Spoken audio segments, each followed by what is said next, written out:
Ова е зградата каде според личната карта која добил во Македонија со друго име и презиме живее познатиот турски наркобос Седат Пекер. Алфа телевизија реши да отиде таму да провери дали живеалиштето му е на таа адреса.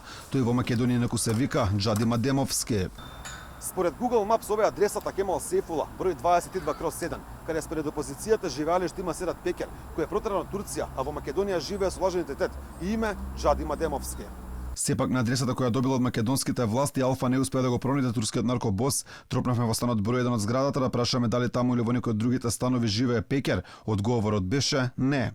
Прашам, дали во оваа зграда живее Джеват Адемовски? Джеват Адемовски дали живее во оваа зграда? Джеват Адемовски.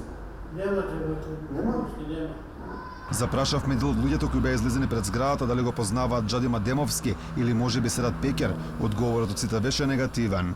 Познавате некој со Джамет Адемовски? А Седат Пекер? И тој не го познаваме. Нема таков тука човек да живее во овие згради? Не го познаваме затоа. А дали имате информација дека можеби живее тука негде? Кога ми не знам, прашајте некој друг маж. Што знае, пошто ние жените тука.